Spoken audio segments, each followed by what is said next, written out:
down there in the peanut gallery. Hey, what happened to the purple robe? I said, pipe down! This segment is called Double Negative, which some people mistakenly believe is a single positive, but it's not. With me, two negatives make a third negative, all right? I mean, I know this doesn't make any sense, but I don't care. I'm the wrong hero. This is the hammer of justice. And I've been waiting all afternoon to do that. So you know I'm ready. Well, I got some introductory comments. Let's see. Ed McMahon, bionic liver, comedy is sex. Okay, that's a wrap. Cool. I'll just go back to it, and listen. With my jolly humor and your laughing skills, we can rock this crummy burg clean down to its foundations. Are you with me? Are you with me? Wrong!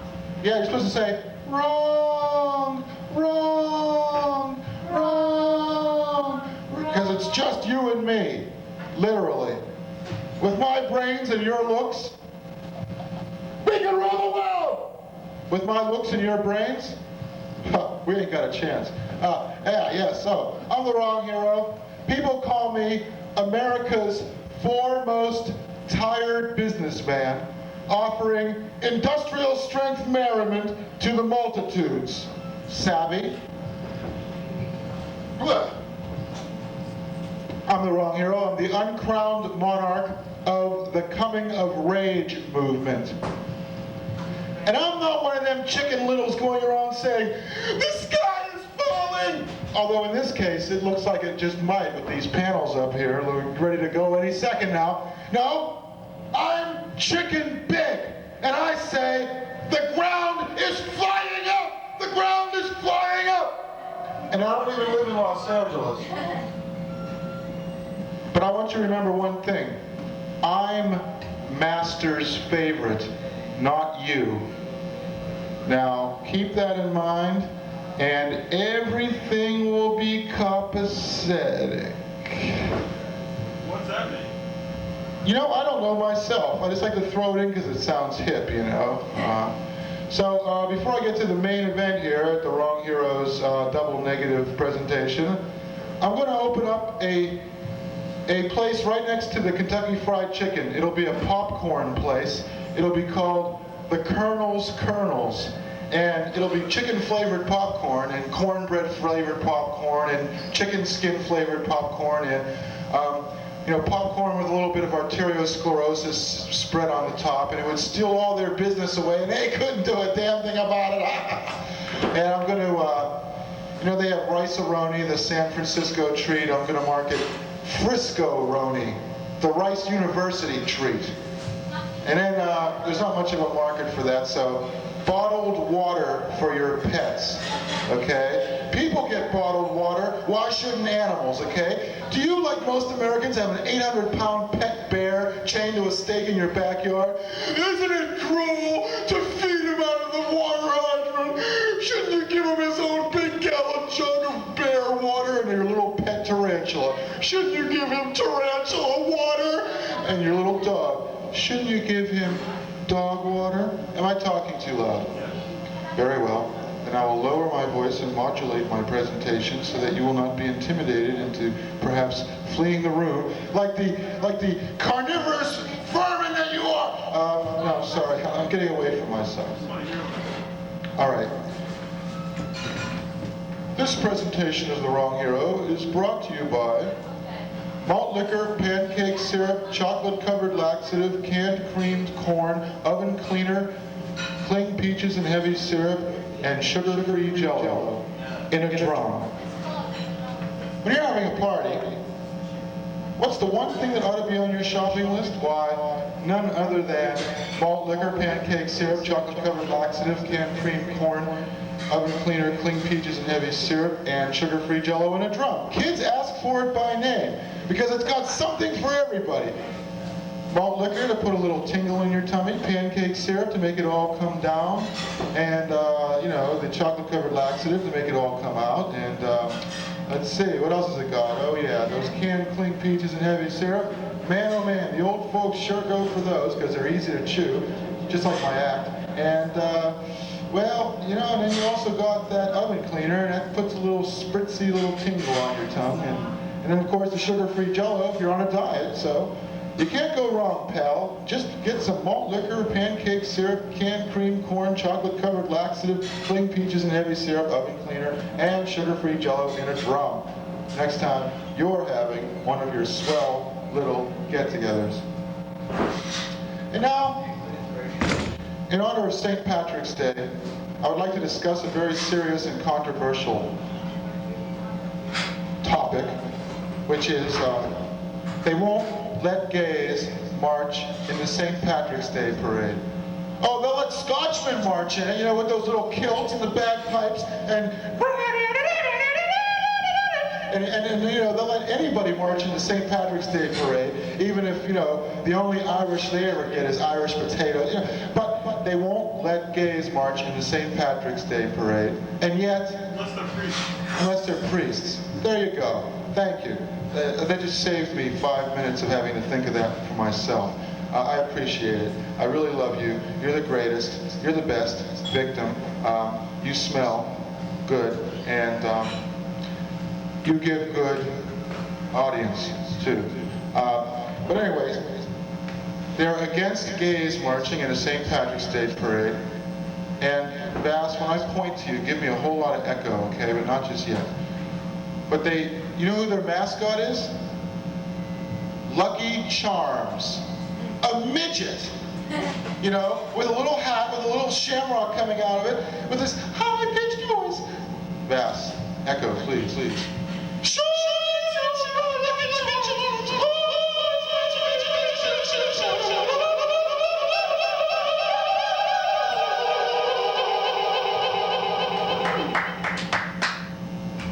But what if Lucky Charms were to decide to be Scottish Charms? Sure, and for 2,000 years you've been stealing me Lucky Charms. For the first 500 years, I gave them to you. For the second 500 years, I got angry at you, but I still let you have them. For the third 500 years, I tried to keep them away from you, but you still got them. For the fourth 500 years, now I am going to be angry. For too long have I slept while you tried to steal me Lucky Charms. Now I will turn your sun into a marshmallow sun, and you will all freeze to death. I will turn your moon into a candy moon, and the tides will swamp over all of you. Pink triangles. I'll put you all in the concentration camps with my magical powers, and then you'll have to live on Lucky Charms and nothing else for the rest of your life while you indulge in slave labor for my benefit and mine alone. Because now I am Angry Charms. And that, you know, now that I got the phlegm working here, I want to talk about, oh, no, I'm not going to do that yet. I don't have my drool bib on. I want to talk about a great man who has recently gone to his reward in a better world. You know, if it's a better world, then how come more people aren't clamoring to get there, huh? But what I'm talking about, of course, is the famous sports commentator and popular Boston personality, Johnny Most. Now, you know the man smoked a carton of cigarettes every day and drank a fifth of whiskey in between doing that. I mean, how else could he get that voice, you know? I gotta smoke a whole pack just to get close to you. Ah! Well, what I'm thinking, though, is what if he used more illegal drugs and he got really confused? Then, you know, his presentation might have been something more like,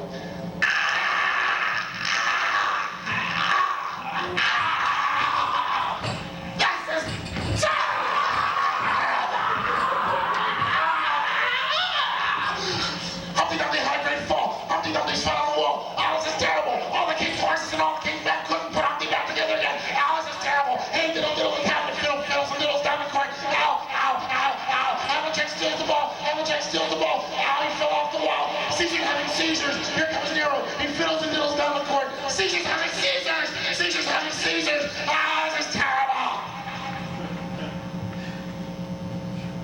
Thanks, Johnny. Isn't that cool, you know? Corny showbiz tradition. Thanking the guy whose reputation you've just assassinated from beyond the grave. Whew, you know, how many people here are comedians?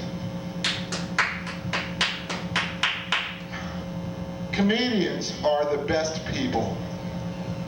Of course, if you said you were truck drivers, I would say truck drivers are the best people. And if you said you were college students, then I would have said college students suck, man. And then, you know, everybody would like that. Anyway, you are the best people. Not like the other people who come to this club. Fast, no more echo. You mean the punk rockers? Yeah. With their scams, their excuses, and their stupid questions. Yeah. Not just the punk rockers. Everybody that comes into this place tries to sleaze their way in for nothing. Like, and I've been working the door for like 6 years, so I've heard every single one of them. Like, I gave you a 20. Oh, that's funny. I don't have a 20 in my hand here, so it must have just magically flown out of my hand. Or, I'm just looking for a friend of mine. Hey, that was nice. Yeah, well, if you're stupid enough to use that excuse, you don't deserve any friends, okay? You have friends? Yeah. Like, the owner said it was okay. Yeah, well, the owner ain't here now, and so I don't care what he said. See, it's not okay. I just want to go in for 1 second. Oh, fine, okay, yeah. I suppose you want to go into the movie theater for 1 second, too, and they let you all the time, don't they, right? I suppose you want to go into the White House for just 1 second, don't you? And the White House guards say, oh, in that case, it's okay, go right ahead. Oh, let me hold your machine gun here. You're not holding it right. I don't have any money.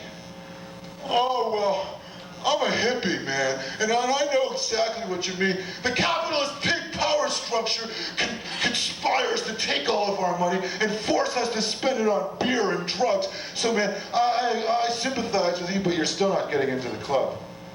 You gotta have money, okay? I'm with the band. Oh? All right. What band is that? The bandwagon of freeloaders who try to get in for free every week? Oh, that band, okay. I'm with the radio station. Well, I'm sorry, but I don't get your frequency, so get out of here, okay? Scram. We don't need you radio station bums. What have you ever done for us? If people are sitting at home and listening to the radio, they're not going to come to the nightclub. You know, they hear the same thing for free and better, you know? So you radio station people don't do nothing for me. They always let me in for free. Oh, pray tell, and who is this mysterious they to which you prefer? Sarah? You know, I'm reviewing the show. Well, I'm reviewing that clipboard that you're holding, even though you don't have a pen or any paper in it. And I'm reviewing my options, and my options are basically two. Get out or beat it. You know, I'm loading in equipment. Oh, really? You mean you think that piece of duct tape you're holding on your wrist is like equipment, and you're going to try to scam your way in with that? Forget it. Oh, here's the one I love. I work here. Oh, you do? Oh, go right in. You know, what can you say? 50 people work here. How am I supposed to know who every single last one of them is? I don't, so I don't care. I'm just here to meet my wife or husband, you know. Well, I guess you're also just here to give me $6 if you want to get into the club, okay? Tell you what, give me the $6, and if you come back and I'm not here, it's your tough luck. I really am supposed to be on the guest list. I really am not supposed to accept that as an excuse. I used to work here. Well, you know, I guess you don't anymore, so who needs you? I'm here to take pictures. Sure, I saw your picture on the most wanted list in the post office. You know, oh, what's that dollar bill you got? It's stained with red dye. Oh, you're the guy that pulled that bank job. Cool, cool. Can you break 100? Sure, hand it right over. You know, is it all in one piece, or is it like in little pieces of paper with crayons on it and stuff? That's the oldest excuse in the book. Mark Twain wrote a story about that. The 1 million pound banknote. Oh, you can have it for free, because all you have is a 1 million pound banknote, and we can't change that, you know. And it's supposed to work with us too. Well, we tell them, go to the bar and see if they'll change it for you. Tell you what, I can break 100. Give me your 100, here's $6 change. Did I do something wrong here? Oh, you're supposed to get $94. Well, we don't make $94 in a single night here, so sorry. You'll just have to wait till the end of the night to get the rest of your change. I've never been here before.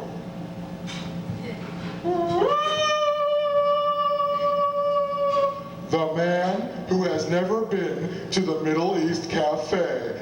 Dun, dun, dun, dun, dun, dun, dun. Well, here you are, my Royal Highness. Here's the red carpet. You've never been here before?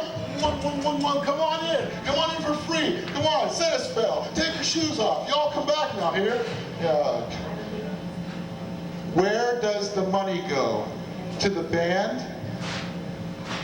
What business is it of yours where the money goes? No, I use it to buy drugs. What do you think? That's why they call me the doorman. Because my job is to sit at the door, take your money, and use it to buy drugs, and not give any of it to the band, okay? So that's where the money goes. This is the one I really love. You mean you don't know who I am? If you have to tell me who you are, then you ain't savvy. Because, you know, obviously, if I don't know you, you can't be anybody worth knowing. Let me get you next time. If you try to sneak in here without paying, I'll get you this time. And that's a promise I'm not going to break. Hey, I'm just a struggling musician. Well, show me a little bit of your struggling act. Hey, give this guy some room to struggle, okay? And if it's good enough, I'll let you in for nothing. You know, struggle. You know, like trying to reach the Nestle's quick on the top of the mountain. Da da da da da da da da. I'm struggling. Da da da da da. Okay. What about if I just buy a drink instead of paying the cover charge? What about if you just go down to the package store and get drunk before you come in and then pay the cover charge, okay? You can do that too. I just ate here. Don't I get to see the show for free? That doesn't even deserve the dignity of an answer. Yeah, everything's everything, man. If you eat here, then you're obviously in sync with the cosmic harmony of the tide of life, and you ought to get in for nothing. I'm performing here tomorrow night. Well, you're paying tonight, okay? I left my glasses in there. Oh, and I left my medicine in there. And I left my equipment in there too. So can I just get in there? Sure. Just give me your wallet and go in there and get your stuff. And I'll give it back to you, minus the $6 when you come back. I'm a doctor. We don't get that too much. Not too many doctors come here, you know. Or I'm a priest. Even fewer priests come here. Or I'm an undercover policeman. Well, you know, then I don't want to blow your cover, so pay the $6, okay? Here's a killer one. I need to talk to the sound man. That works a lot of the time. Well, you need to give me $6 first, and if you talk to the sound man to your satisfaction and come back in 5 minutes, then I'll give you back your $6. Can I have club courtesy? I work over in Lansdowne Street. Oh, I got a picture of you right here. Yeah, it says you work at Lansdowne Street. I believe you. The paper says it didn't cost anything to get in. Oh, what paper might that be? A piece of paper that you wrote this information on? Or the radio said there was a $100 prize. Well, you know, you deserve first prize for that excuse. Someone actually pulled that one a few weeks ago. The poster said it was free. Well, obviously it's in the band's interest to make you think it doesn't cost anything to get in. I need to use the restroom. Well, you know, there's plenty of parking spaces out in the street, snowbanks, you know. Go ahead, I won't stop you. I was already in here, or I already paid, or I have a stamp from downstairs. Can I get in upstairs for free? Or Where you going, Steve? I'm gonna slip out. Don't slip out just yet. Come on back in. I'm going to do the centerpiece, okay? I know this is like going on at extreme length. Have a seat. Come on, front row. Come on. You gotta check this out. Then you can go, okay? All right. Now come on. You know your leg isn't feeling good, so have a seat. Sit down. Come on, please. If this joke is good enough, I'll sit down. Okay, then I'll just skip the rest of it, even though it's going to break up the continuity. Oh, okay. 2 of the bands have already played. Can I get in for free? Or how's this one? Where's the bathroom? Do you know? I've been working here for 6 years.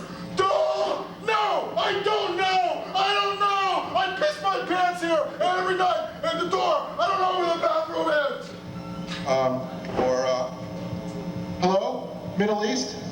What kind of food do you serve here? Well, my good friend, the name Middle East notwithstanding, we do not serve Middle Eastern food. No, we serve sand and rocks and dates and figs and camel meat, and you gotta crawl 500 miles to get to the kitchen.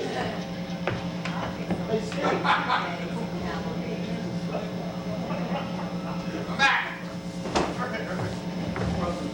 Whoa. We're talking about a captive audience. Yeah, really. Hey, Steve, you know that Bob Crumb was on the cover of the New Yorker? And Kim Deitch was on the inside? The 60s really are over, okay? Okay, anyway, here is the centerpiece of my, sorry, I didn't really mean to do that, presentation. Okay, Deja, Paige and Deja. Oh, Miss Deja. What? Oh, Miss Deja. Did anyone ever tell you that maybe you shouldn't talk during my set?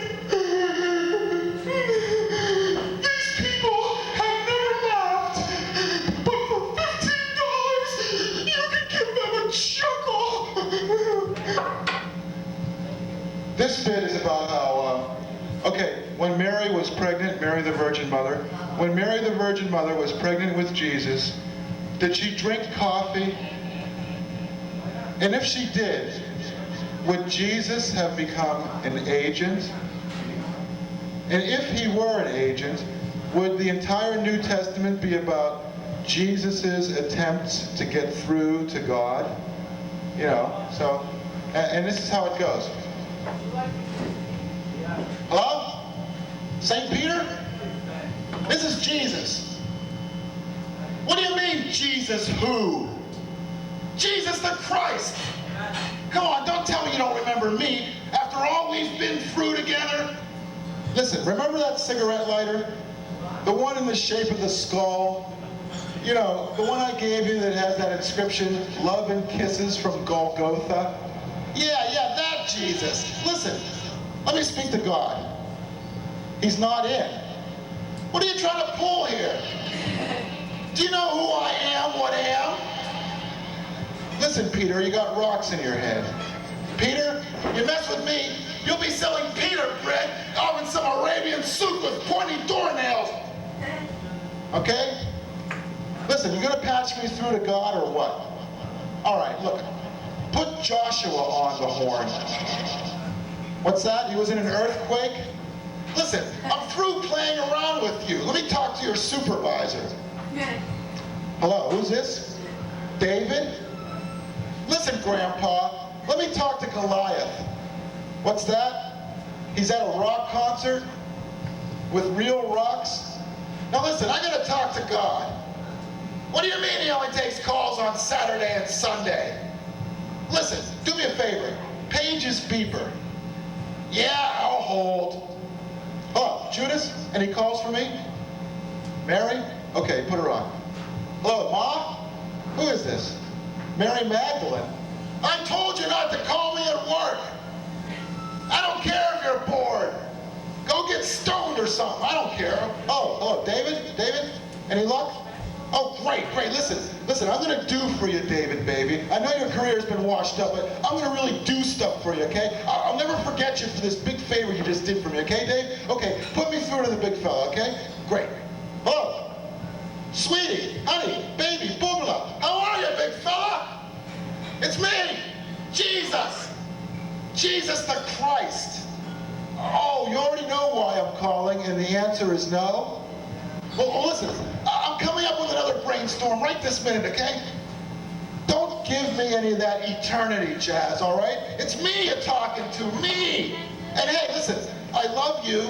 I love your act. I love your family. What do you mean I'm your son? Yeah, I know I'm your son. No, it's not about money. Listen, Big G, can I talk to you about your act? That performance art thing you do? You know, with the stuff with the lightning and the angels and rolling away the stone. You know, in Vegas, that stuff is killer. It's killer, but it don't play in the Rust Belt. You know, it's a tough crowd there, okay? You want to know why? Your act. Your act. It's funny. It's funny. It's funny how people don't laugh. You know why? Because they're scared. Lighten up a bit. Throw in some novelty stuff, you know, poo-poo pew cushions and wear a funny hat. Do a little song and dance. What do you say, Big G, huh? Come on. I'll have my people talk to your people, and we'll punch your act up a little bit, okay? What's this, an earthquake? Hey, let's do lunch, okay? Yeah, hey, listen, I hear your birthday's coming up. Yeah, I know I didn't get you a present. Boy, nobody ever got fat pitching fastballs past you. Yeah. Well, listen, it's just that this, I didn't get you a present because what do you get for the God who has everything, huh? Listen, what do you say we get together or something? Rent a video, huh? I don't know, something light. The 10 Commandments? Yeah, maybe. Oh, you wrote that? You're brilliant, Mr. G, just brilliant. They shafted you on the royalties. Figures. Hey, listen, God, for lunch, there's this Chuck E. Cheese down in California where the big rat goes around punching the kids instead of like playing with them. Want to do lunch there? I knew you'd get a big bang out of that. Listen, let's do lunch Friday. I'll bring the loaves and fishes. Oh, I don't know, bring some manna or something, I don't care. Yeah, later, ciao baby. Oh, Judas, any calls? Mary the Virgin Mother on line 3. Put her on hold. Okay, Mary Magdalene on line 2. Okay, I'll talk to her. Listen, I know I was mean to you. Don't worry, Mary, you're still Jesse's girl. Yeah, hold on a minute, I got a call on line 1. Hello, who's there? David? David who? Oh yeah, that David. Yeah, I know I promised you a gig. Listen, sweetie, I'm booked solid. Call me in the fall, okay? What do you mean you'll sue? Yeah. My lawyer will sue your lawyer too. I don't want to hear this stuff. Go on, Dave. No, come on. Listen, pal. Play ball or you're washed up. Listen, talk to my cousin, John the Baptist. Why? Because you need a new act and he's my head writer. Ask Herod. Ask Salome. Okay, yeah. I'll see you in court, Dave. Bye. Hello, Judas? Is Mom still on hold? Listen, tell her I'll be home late. When the cock crows thrice. And listen, give me a jug of water and a little bit of club soda. I'm going to make myself a spritzer. And don't take any calls. Tell him anything. Tell him I had to see a man about a dogma. Okay, bye. Woo! Sorry, man. Sorry about that.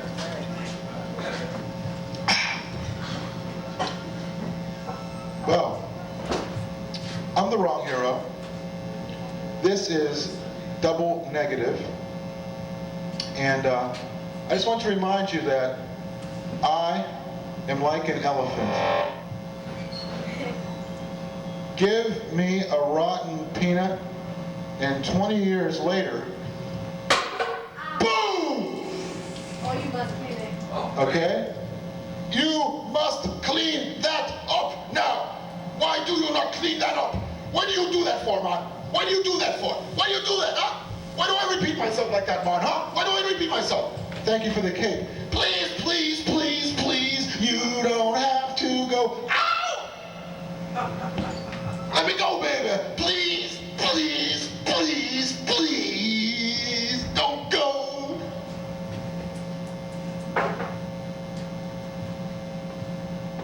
have a cape, I'm a real superhero. Let's sing another song. Hey, okay, when I was in high school, the Greasers, during lunch, they would want to listen to Blue Velvet, and the Soul Brothers, they want to listen to War by Edwin Starr.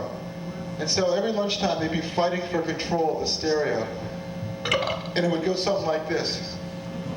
She wore, what is it good for, Blue Velvet? Absolutely nothing. Say it again, on a Sunday afternoon. So, that's the song, okay? I'd like to share some of my inestimable wisdom with you. Driving is dull poetry. And that's why people won't take the train in Los Angeles. Central Square is an education in itself. An education as to which semi-automatics make the loudest noise late at night. Television is tobacco for the eyes. I was the first man in my family to menstruate. Notice the red. But I would never dream of using my mother's tampon, at least not until she was finished with it. I don't usually do material like that. I don't even usually say the word shit, because I think that shit is an ugly word, and I think they should replace it with something nice, like, no. How's this? Brown monuments to a healthy appetite. See, I like that one. I wanted to join the Optimists Club, but I knew they wouldn't let me. Maybe it's because I had the Grim Reaper tattooed on my forehead at the time. I like to do an Italian pickup line. You know, you go to a bar in the North End, you want to pick up a pretty girl. Here's a good pickup line. Hey! What fucking sign are you? Oh, gosh, American Italian. Hey, manja, okay? Manja, mein Kind. Yeah, Italian Yiddish. Manja, mein Kind. Don't be a schloop, boobala. Manja, manja. You know, please, please, manja, manja. What's this haxarai? Hava Nagila solo mio. Yeah. So, we're going to reopen relations with Vietnam, which is great, you know, just what Vietnam needs. Prostitutes, traffic jams, sexually transmitted diseases, and hard drugs. I mean, I bet you they just can't wait until we reopen relationships with them again. Well, you know, I gotta go pretty soon because time is money. And my question is, what time is it? Money time. It's money time. And whose money is it? I'll tell you the answer to that. It's mine. It's my money, see? Hey, get out of my face. It's my money. This here's my money. This here my money. We ain't got no business come around and tell me nothing. This here my money. It's my money and you ain't gonna get none. That's it. So there. So there. I'm from the South. There are alligators in our sewers, and they taste like chicken. Yeah. And like most of the chicken that you buy in this country, they splash around in raw sewage for a good deal of the time. So what are they going to call it? The other white meat, you know? People give children a goldfish for a present. I don't think this is a very good idea, because you know what happens with goldfish? There's this long brown stream coming out of their ass, and the kids always have embarrassing questions when company comes to visit. Mommy, Mommy, what's that tail coming out of Swimmy's bum? Gee, I don't know. It's a little string that we keep so that we can catch him when we want to wash him off, I guess. How's come Swimmy is floating face down at the top of the bowl? Oh, he's a flounder now. That's the way he's supposed to look. So I don't think it's a good idea to give goldfish to children. But I don't have any children. And I hate it when my friends brag about their children. I have to brag about?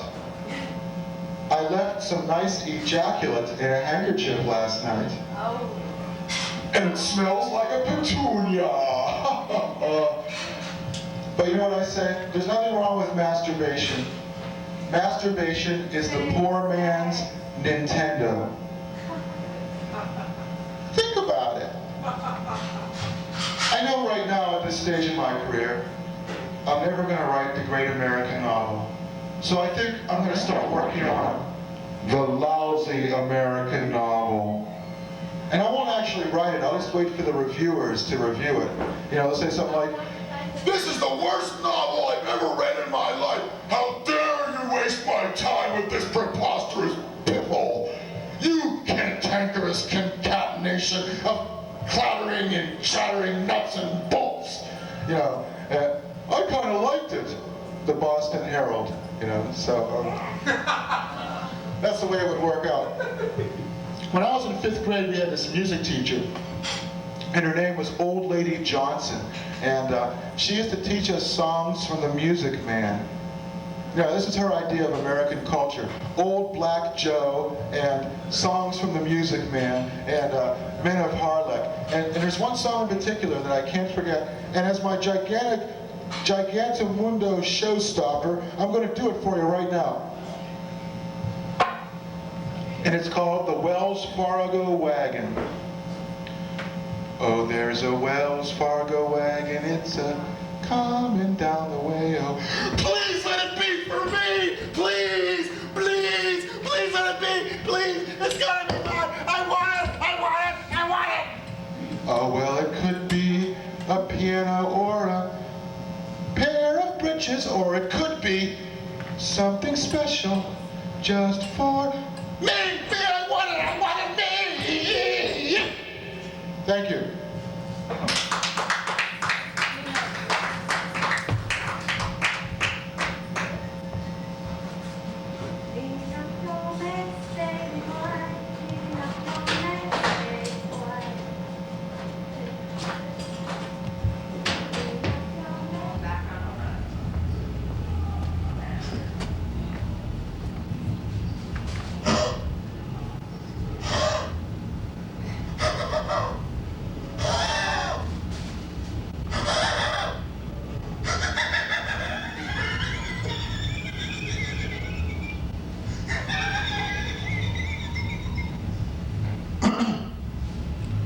Hi, that was my Muttley impression from Wacky Races and The Perils of Penelope Pit Stop, and there was a cartoon made by Hanna-Barbera in the 40s in which there was a snickering dog, and there was an old granny that rode around on a motorcycle, and she had a snickering dog too, who was the prototype for Muttley. You remember that because you're probably about 39 years old, but most people here under 30 probably wouldn't even remember Muttley that well, but I do because, of course, I am 37.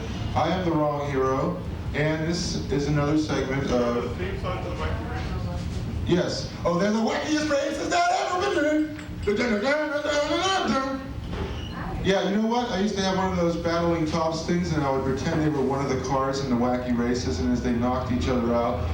But Dick Dastardly's top never won. You know, it was sort of like Hamilton Burger in the Perry Mason show. You know, Curses! Foiled again! you can make a microchip, and that would be the entirety of the plot of Wacky Races. Curses! You know, and of course there was Stop the Pigeon, which was, yeah, you remember that, don't you?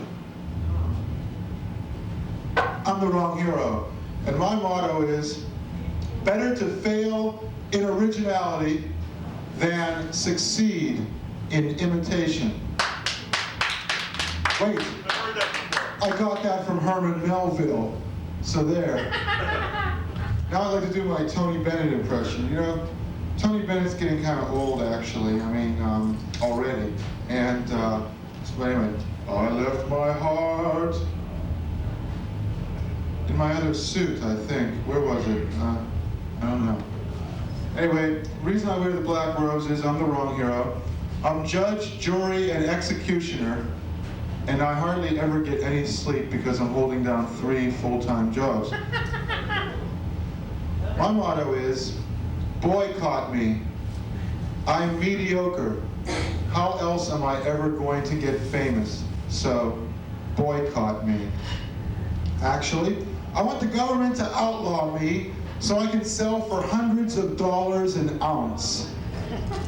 So that people could peddle me in front of housing projects while toting Mac 9s and Uzis. And I'm living high off the hog now. I got me a penthouse apartment, and it's all because of them Wrong Hero videos out there peddling. Yes, sir. Well, I was coming down there from the big stick country. I knew you back in the short pants days. You and me didn't have 2 nickels to rub together. But then we got some of them there illegal Wrong Hero videos, and now we're sitting pretty. We're on top of the world. Ain't no flies on us. Well, maybe 1 or 2, but there are pets. We'll let them go. Yes, so some people accuse the Wrong Hero of using big words. Big words? Not preponderantly. William F. Buckley. Oh, Buddy Holly. What is this? Peggy Sue, Peggy Sue, Peggy Sue, Peggy Sue. Obviously, it is a primitive, heuristic mantra descended from the African jungles and brought to the United States in order to indoctrinate American teenage. What's that? He's been dead for 30 years? Oh, I don't keep up with this popular culture. So anyway, another one of my mottos is death to earth slaves. Because your comedies are stupid and your tragedies are funny. Hamlet, what could be funnier? This guy juggling a skull in a graveyard? Hey, you know, it's Hamlet and his 5 assistants. You know, so anyway, I do have one regret though. My mutant powers are useless in a fight. Because I'm the Wrong Hero, and one thing's for certain, you humans have curious smells and facial features. Let's see. Fish? What? So be careful. Oh, okay. Handsome man. And,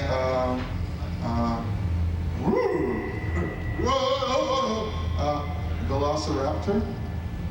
I don't know, just guessing. Anyway, a portion of my sojourn is to bring your smells and facial features to your attention. You know, can I have less echo, please? Thank you. You know, if I wanted to talk inside of a super collider, I'd go down to Waxahachie, Texas, and sort of hang around down there. But none of you should even be here, because what if Noah had gotten drunk? Noah on the ark. What if Noah had gotten drunk? You gotta repeat these things 3 times for human listeners.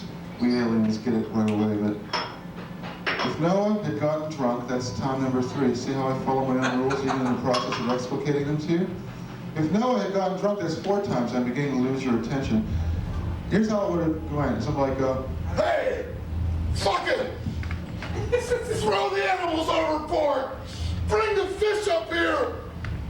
So none of us would have been here if that had happened, so consider yourself lucky. Because I don't need your puny laughter and applause. Every sound that comes from your diseased and decaying, rotting, useless, toothless skulls, I despise! Just kidding. This episode of The Wrong Hero is brought to you by Doorknob Perfume. It'll make the man of your dreams come off in your hand. Doorknob Perfume. That's a 6th grade joke, by the way. But I don't care, see. It's hot. Really hot in here, you know. All that dry heat. And it's also brought to you by My Little Pony, My Little Computer, My Little Mainframe, My Little Atom Smasher, My Little Deep Sea Oil Rig, My Little Recombinant DNA Slicer, My Little Orbiting Space Station, My Little Potemkin Village, My Little Nuclear Device, My Little Ore Smelter, My Little Reinsurance Agency, My Little Gambling Casino built on Indian tribal grounds, My Little die press stamper, my little 800-pound caged gorilla, my little penitentiary warden, my little cocktail lounge, my little mid-childhood crisis, my little transcontinental railroad, my little moonshine still, my little right-wing drive-time talk show host, my little crazed fanatical religious sect, my little paranoid conspiracy theory, my little charismatic brainwashing apparatus, my little sweatshop, and new, my little maquiladora. Also, my little electromagnetic pulse generator, my little super collider, my little home shopping network, my little sewage processing plant, my little information superhighway, my little massage parlor, my little joint stock company, and for the girls, my little ecclesiastical city-state. I had a dream about Bob Hope. I don't remember much about it except one thing. Somebody was telling me Bob Hope's function is to identify who the enemy is. And it's just like one of those incredibly profound things because, you know, it's so true. I mean, you know, it is. I mean, you know, it's like, What about these hippies, huh? Huh? They're like Santa Claus. They bathe one day a year, and they hardly ever work, and they have big long beards. you know, Well, tie a yellow ribbon around the old oak tree, huh?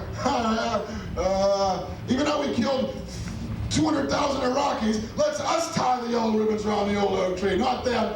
What are they going to tie around the old oak tree? Sand? They don't even have an oak tree. They got dates. None of them can get dates. That's why they got date trees. Yeah, so, I'm 90 years old. I'm a spokesman for visual acuity, even though my cue cards are a mile high. They had to skywrite them. Hi, folks. How are you today? I was in vaudeville. That's why I shout. You know, Bob Hope. So, yeah. People say to me, how can you make fun of a great man like Bob Hope? Sure, he wasn't born in America. Sure, he was born in Great Britain. But he's America's court jester. Attacking him is like attacking mom, apple pie, the flag, and all those other American things. The archetypal American is a man from Great Britain. Well, when people say to me that they don't like my attitude, I say, oh, pray tell, what attitude would you prefer? Supine, preferably licking your sphincter? I will change my smart aleck attitude for you because I am infinitely malleable and the exigencies of the workforce mean that I will be your servile, Tony, and lackey willing to lick the crumbs from beneath your gigantic table. Massa, massa, massa. Oh. And by that time I'm too tired to be at work anymore, so I go home. I wrote my resume on a nest of fire ants, but the personnel office had sprinkled boric acid around the door sills, so I couldn't even get an interview. But actually, I decided to submit a more conventional resume, about which more later, and got some interview questions here. Now I'm going to try to just answer these off the top of my head, although I cheated on one or two of them and wrote the answers down. Why should I hire you? This would be my interview for the Middle East, you know. Oh, so you want to be our comedian, huh? Why should I hire you? You ain't going to get anybody else to do this job for 15 bucks. Where can you use some improvement? Well, you know, I do this little clenching exercise with my buttocks in order to give me more penile erectile strength. But if I were to do it every day religiously, then perhaps it would improve even more. So I think that's where I could use a little bit of improvement. Aren't you overqualified? Well, you're underqualified, and that hasn't stopped you, so we balance each other out if you hire me. Why have you been out of work so long? Gee, I don't know. Ask my parole officer. Describe a time your work was criticized. Oh yeah, that was that post office thing. You know, the massacre. That was a time. Yeah. Name 2 weak points of your former boss. Oh, that's easy. The throat and the kneecaps. Name one thing you would do over in your life. You know, looking back on it, I don't think I would have gotten that tattoo that said death on my forehead, you know. I would have had it in a more discreet place. Why aren't you making more money by now? I don't know. Ask my parole officer. I should have been able to keep all the swag from that last bank job, but my partners got greedy, and I couldn't gun them all down because they were watching me. How do you feel about working nights and weekends? Well, it depends. How do you feel about having employees fall asleep while tending the nuclear mainframe? You know? Will you relocate or travel? I don't know. Ask my parole officer. Actually, I've relocated from 12 different parts of the United States. I've burned them all out, you know. Upstate New York, that was the counterfeiting thing. San Francisco, that was the Scorpio slayings. Couldn't go with that. Remember that earthquake in Los Angeles? A little stick of dynamite. Anyway, how could you have done better in your last job? Well, I was telling you about that dynamite. I think I should have set a slightly longer fuse, you know, because I got half of my face, you know, sort of charred and burned, and it took 12 years of surgery. How many hours a week do you normally work? Well, it can't be measured in hours. I usually put in a good 15-minute work week, you know. And the rest of the time I just sit around smoking cigarettes, drinking coffee, and writing my Pulitzer Prize acceptance speech. Where do you see yourself 5 years from now? Well, it's interesting you should ask that question, Mr. Interviewer, because actually I see myself in a limousine with fists dripping full of fuck you money and a sexy uptown whore on either side of me. And I see you dressed in rags on a street corner, wiping off my windshield, and me flicking a cigar in your face and throwing a mortar at your head and telling you not to spend it all in one place, Mr. Tin Horn Chiseler, who won't hire me. Yeah. All right. Sell yourself to me.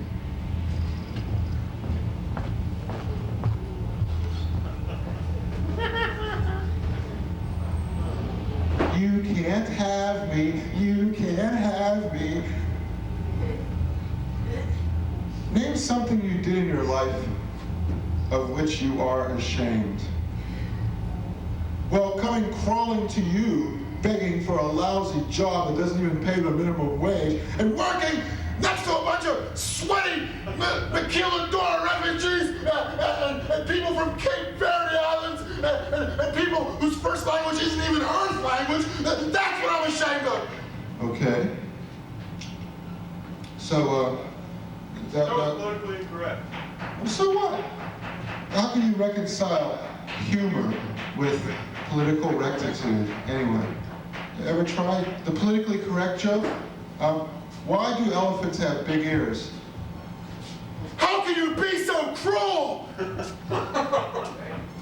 How many feminists does it take to screw in a light bulb? That's not funny! You know, how many members of an exclusive men's club does it take to screw in a light bulb?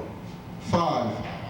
1 to call the service attendant, 1 to guard the silverware, 1 to let him in through the back door, 1 to monitor his progress, and 1 to report back to his boss after he has finished changing the light bulb. Okay, and for that matter, how many comedians does it take to screw in a light bulb? Now here's a good one. You'll like this. You know, comedians are the best people. They really are. I'm not just saying this because the people in the front row all happen to do comedy or did it one time or whatnot. You're still wearing that blue outfit of yours, Steve, which is nice, you know. It sort of lends a comforting aura of familiarity to the person. And the blue thermos, nice, nice. You know, blue and white, very good, very good.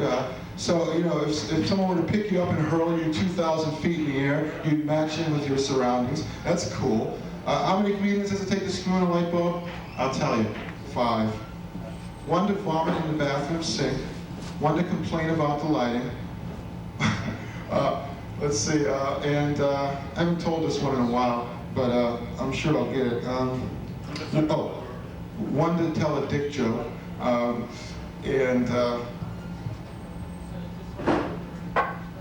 1 to sit with a notepad writing down the jokes that the comic on stage is telling, and yes, and 1 to suck up to the MC. The all-important sucking up to the MC. That's why I'll never make it big in comedy, because you know, George McDonald came up to me one time at Stitches back in 1985. And, well, hi, how you doing? You know, I tried to strike up a friendly conversation.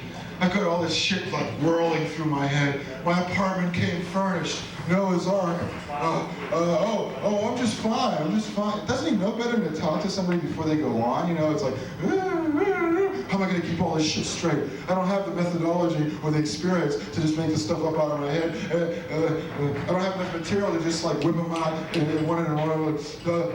So anyway, I wasn't very good at sucking up to the MC. So I decided to become an MC, but of course, if you try to suck up to me, you won't get anywhere because I'm totally affectless and thoroughly unsuited to this job because I am the wrong hero.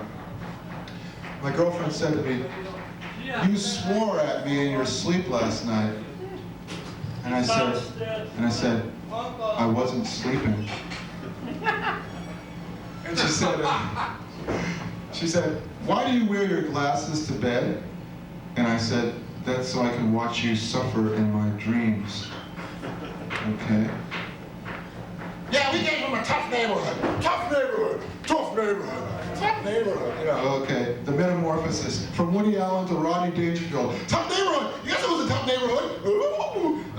Robin Williams. And you know, yeah, it was so tough that people didn't wear a Walkman. They wore a Run Man Run. You know, that was a dumb joke, but I don't care. Here's another dumber joke. I'm doing this. This is supposed to get your applause now. I'm doing a show, it's like a country and western comedy. I'm doing a show for the Fox Network. Yeah. It's a dating show. It's called Cunning Stunts.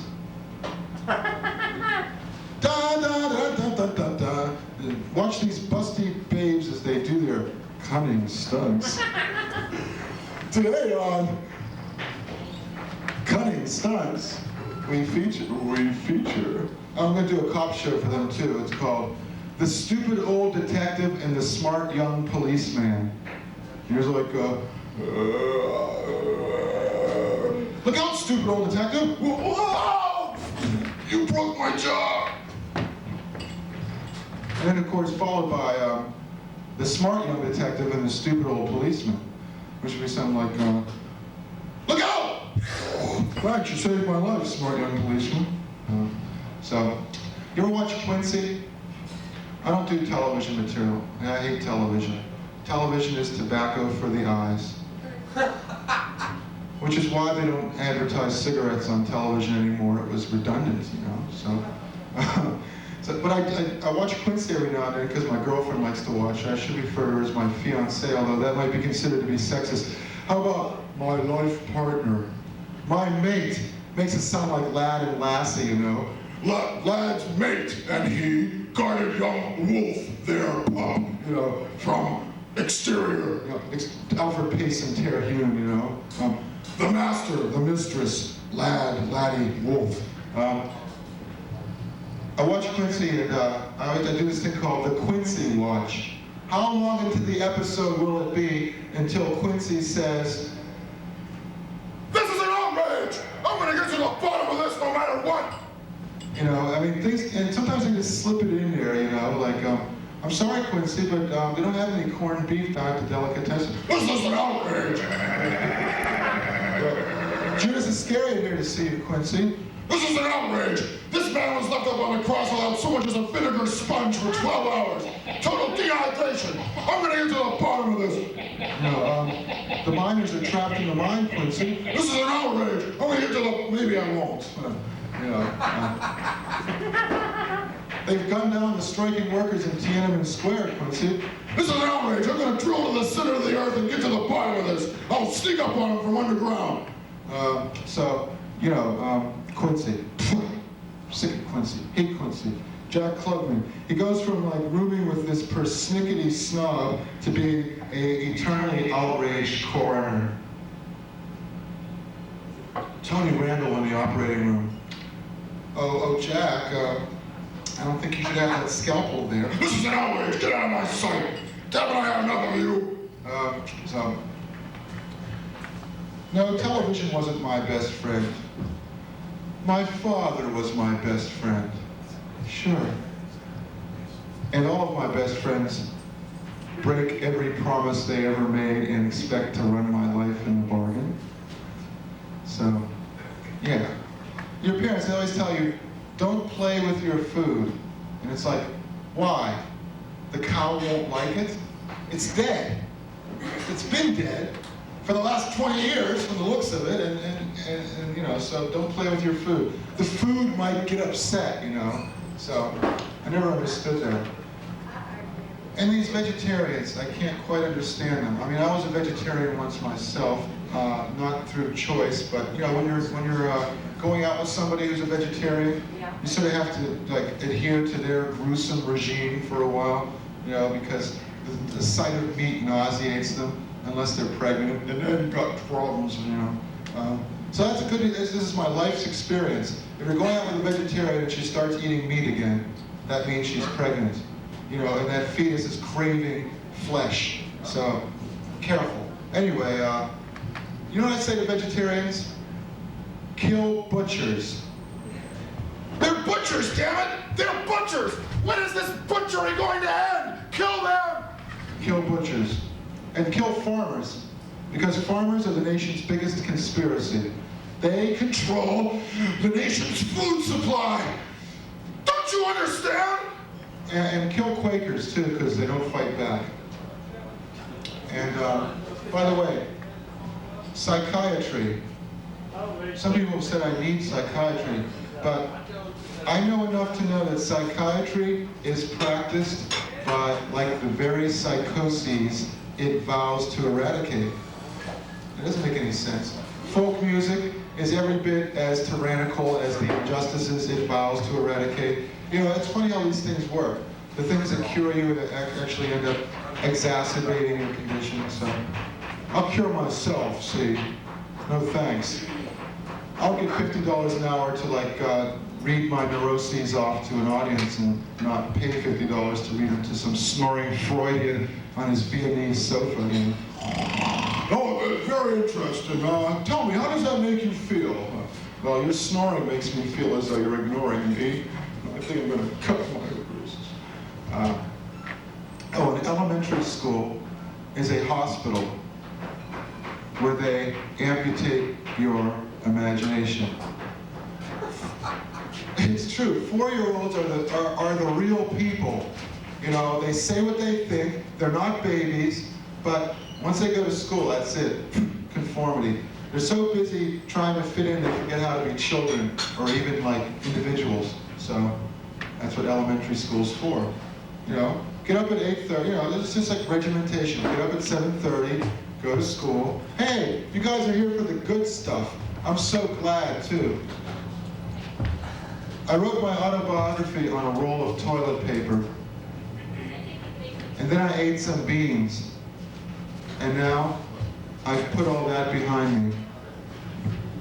I gotta really pick up the pace here, right? I mean, because now there's actually people here, as What opposed page to... are you on? Oh, actually, this is a shorty. It's a little shorty. Don't be fooled by the designation 17. Today, no, it's not 15. You can't even count. It's 13. So there, see? Well, why do you fixate on the number of pages I do anyway? But it's like, oh, this is such a painful duty. That's what H.G. Wells said about Henry James. Or no, it was Oscar Wilde. Oscar Wilde said, Henry James writes fiction as though it were a painful duty. What H.G. Wells said about Henry James was that, picture a gigantic hippopotamus in a gigantic cage endeavoring to pick up a pea, and you have a good idea of the writings of Henry James. I suppose now you're going to require some physical movement, okay? Right? Do you want the monitor surfing, or you want to dance?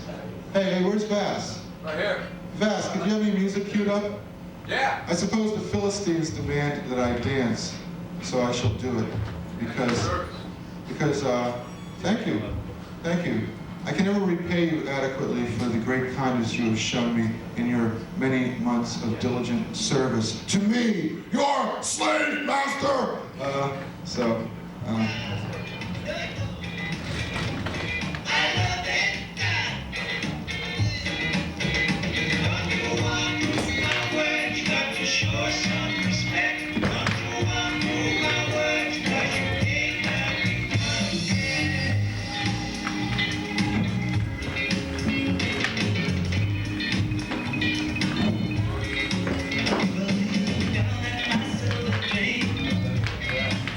That was pretty pathetic.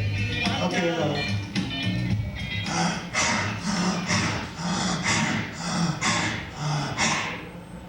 No. okay, that's right. Yes, I kissed the candle and lit my wife's head on fire. That's how absent-minded I am.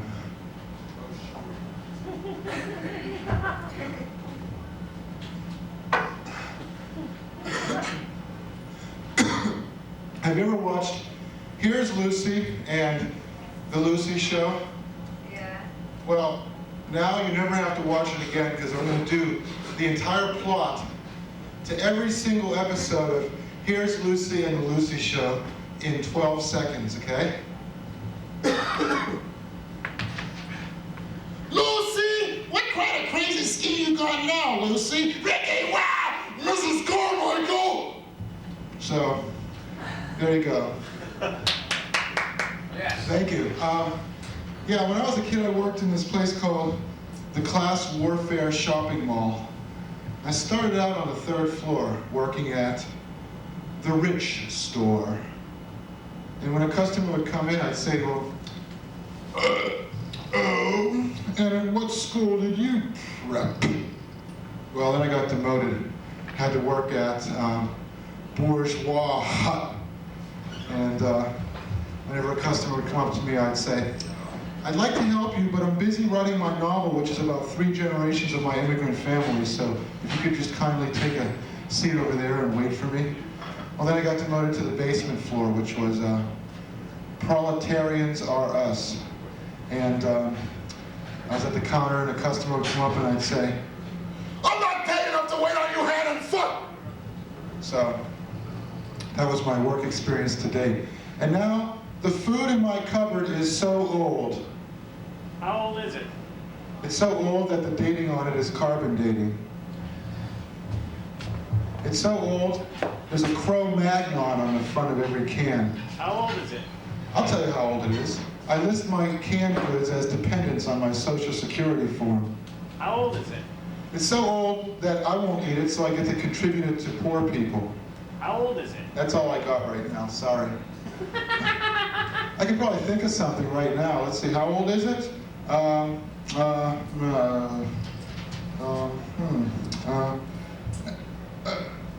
Every time it sees a Japanese person, it says, remember Pearl Harbor. That's how old it is. Every time it sees an American Indian, it says, the only good Indian is a dead Indian. Yeah, like, let's take a trip down memory road. Great bigots of American history. You know? The Wrong Hero Award for the best performance by the wrong hero goes this week, as it goes every week, to The Wrong Hero. what suspense? The Wrong Hero, of course. You know, they say that God is in the details. Well, it's true, and I wish he'd get out of there because I've been waiting for 20 minutes and my teeth are singing anchors away. But what if you're an atheist? Then what is there? A black hole. A sucking, mooching black hole. A black hole that comes up to you on a street corner and says, hey buddy, can you spare 25 cents for some cheese? So, Yeah, well, you know, this is Cambridge, Massachusetts, and the kids don't play Candyland. They play Death Penalty for Eating Bacon Land. So, I gotta watch what I say. I don't want to insult any black holes. I walked down the streets of Cambridge smoking a Cambridge cigarette and pretending that I'm inhaling Cambridge into my lungs. It's a lot of fun, you know? And then I go, on my vacation, I smoke a Newport, and I pretend I'm in Newport, you know, doing the same thing. I'm just here to tell you that none of the names have been changed because no one is innocent. And also that I would rather be over your head than beneath your notice, but I think today perhaps I've been a little bit of both. And that's nice. Well, as English philosopher Mick Jagger says, time is on my side. But American philosopher Jim Croce says, there never seems to be enough time. So who's right and who's wrong? Who can say? I've been inspired by these great songwriters to write a song of my own. Hey Vass, what's with these microphones? Nothing. Just keep working. Where did we get this equipment from? The Flintstones? It's like showing the Jetsons. It's like, Wilma, you know, there's a little bird inside. Hey, buddy, you think you had it hard. Geez, yeah, I like to sing a song. This is the short version. It's when I was selling encyclopedias in Pittsburgh, Pennsylvania to a bunch of unemployed steelworkers. And one time, I was hot and sweaty and I couldn't sell any. Well, here's the thing. The guy who hired me said, where are you going to college? And I said, oh, Harvard. And he said, oh yeah? Well, we had some guy from Yale who sold 2 encyclopedias in one day and then quit. So you can do it too, you know? Like, wow, I'm so inspired by that speech. I'm gonna go out there and sell. Even though, you know, I got the territory that's been burned over 3 or 4 times. You know, there's no way I'm gonna sell anything unless, you know, I don't know, the head of Saudi Arabia just moved into the neighborhood. I'll take 15, one for each of my harem slaves, and one for me too, in Arabic, please. Oh, that'll be $15 extra, sir. Thank you very much. Sign right here, please. Anyway, I was trying to sell these encyclopedias, and this woman had this dog. This enormously obese woman had a dog, and he was barking at me. So I told the dog to shut up. And she screamed at me, Don't tell that dog to shut up! He lives here! So I wrote a song, and it's, Sorry. that's okay. It's all down. My dog is barking. He's a good old pup. Don't you tell my dog to shut up! If you're feeling sick, like you want to throw up, please don't do it on my good old pup! Because my dog is barking. He's a good old pup. Don't you tell my dog to shut up! Oh, I wish I had my... Oh, thanks. Like, when people who can't sing try to sing, they get applause. You ever notice that? Like, Caruso didn't get applause. Like, oh, Sonia! Good job, Caruso. But that's your job. That's what you're paid for. But when non-singers do it, you know, Phyllis Diller, ah, Sonia! Yay! You know, I think there's basically 8 types of comedy, and they're the same as the 8 grades of meat. There's canner, cutter, utility, commercial, which is mostly what you see, standard, go to the clubs to see that, select, pay-per-view, choice, comedy records, and of course there's prime comedy, the kind that only butchers get, you know, and people run fancy restaurants. So, I wanted to infiltrate the skinheads, but I gave myself away. I left hair on the soap. And I had a poster of Sinead O'Connor in my room, and that didn't work. You ever notice you can't say nice things about another race? No matter how much you might want to, you can't. Because, you know, everything you say is suspect as being racist, because it's like, you can't say bad things about them either. What can you say? Nothing. Nothing at all. You can't generalize at all. And yet, comedy thrives on generalization, and that's why comedy, to answer your earlier question, Steve, is incompatible with the doctrines of political correctness. I figured it out. It took a while. I know, I was just saying that to set you up. Thank you. You know, but I do want to say something about Indians. Indians have given a lot to this country. They invented snowshoes, beef jerky, potato chips, and peace pipes. 4 things without which civilized man obviously could not exist. So, you know, every time you smoke your peace pipe or walking in your snowshoes to the store to pick up your potato chips and beef jerky, think of that. You know?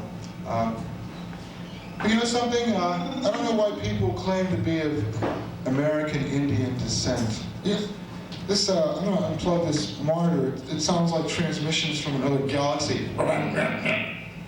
Whoa, Terry. Oh, I'm tearing. Oh. What do I do? Is just yank the thing? What? Oh, it stopped. No, it's still going. Son of a... Need help? Yeah, turn this damn monitor off. I don't like it. Is it off? Good. No more. What is this, Captain Beefheart, you know? Who would die? Who would they? Who would die? Big-eyed bees from Venus! Don't ever let anything get in between us! I think of the toes that hang on her hairs and under her eyes and through her eyes and in her eyes and under her arms and under her hairs. Big smoke fingers wave, come here, come here. That's why they call me the wrong hero, America's most beloved surrealist. Anyway, why would anybody want to be an American Indian? Indians are poor. They sleep on old army blankets. Indians got diseases from old army blankets. In fact, they're not even Americans. They all came across on the Bering Strait. And so what I have to say to Indians is, give back those army blankets, you thieving Redskins! Okay.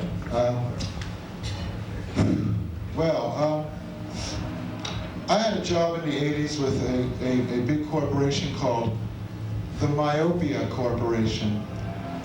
And they manufactured lens caps, eye patches, smoked glasses, and firecrackers.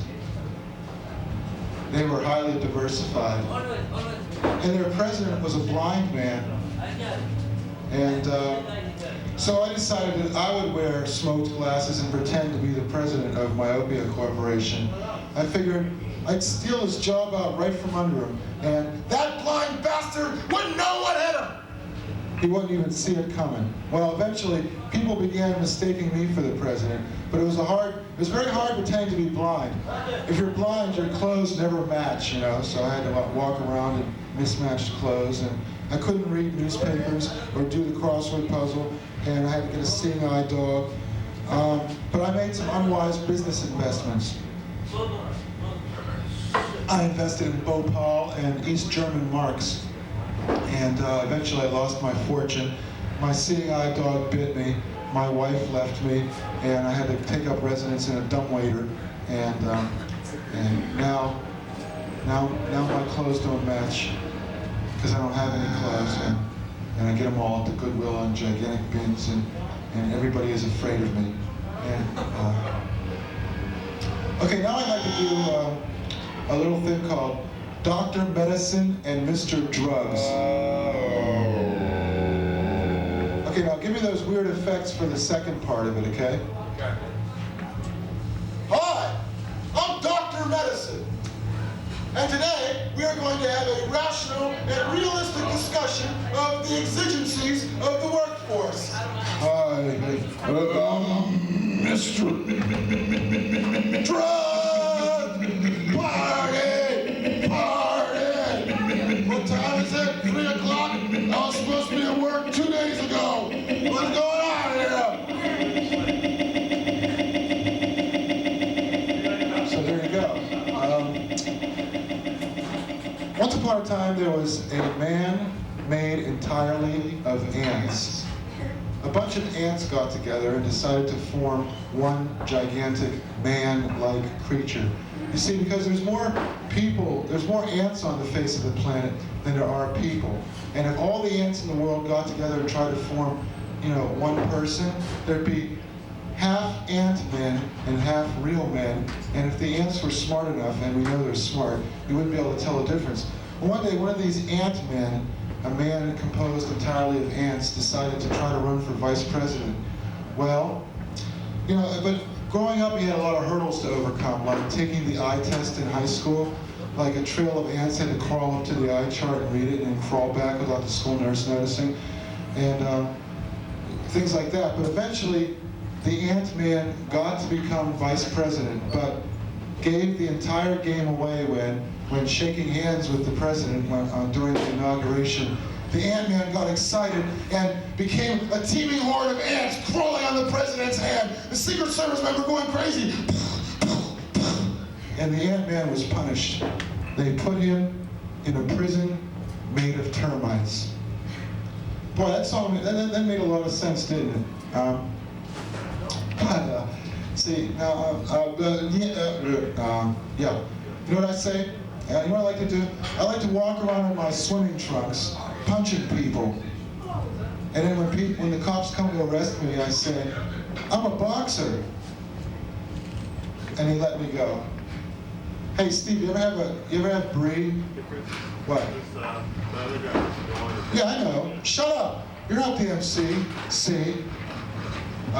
So, you ever have brie, Steve? Steve? No. You ever have brie? Well, don't. You know what brie is? Oh, It's a crud sandwich. That's what it is. It's like toe cheese. Yeah. What? Are you saying it's time for me to go? Oh, okay, good. Better not. All right, now I'm going to do the rest of my set, but I'm going to do it real short, okay? This is the truncated set. Hi, how are? Nice to see. What about that? Oh boy, that? Whoa! I'll tell you, isn't it something that, wow, you are the... Thank you. This episode of The Wrong Hero, by the way, is brought to you by malt liquor, pancake syrup, chocolate-covered laxatives, canned cream, corn, oven cleaner, clean peaches and heavy syrup, and sugar-free Jell-O in a drum. So next time you're entertaining guests, get them malt liquor, pancake syrup, chocolate-covered laxatives, canned cream, corn, oven cleaners, clean peaches and heavy syrup, and sugar-free Jell-O in a drum. It's also brought to you by the penis. Strong enough for a man, but made for a woman. But men like it too. The penis. And by Placebo Light.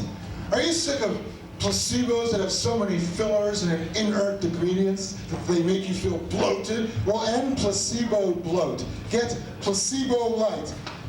It has half as many fillers and inert ingredients as regular placebos and does less than nothing and costs twice as much, and that's why they call it Placebo Light. And this episode of The Wrong Hero is also brought to you by Filthy Midget Mart. Right across the street from Purity Supreme, Filthy Midget Mart. Those cracks growing out of those plants growing out of the floor, that's our floral department. And come to our produce department, but careful with those pineapples because some of them are real hand grenades at Filthy Midget Mart. And when you come to our checkout line and ask, and we don't ask you whether you want paper or plastic, we throw the shit at your head. That's why we have the fastest checkout lines in the business at Filthy Midget Mart. Okay, I'm getting tired, so I'm going to do some of my award-winning impressions. Sphinx. Cheese. A gravestone. Doris Day. Ooh. Now here's one. A bell. Backwards. Canoe!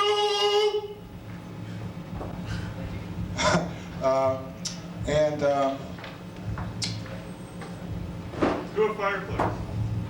Okay. Paradoxically, I need water to do a fireplace. Oh, that's ginger.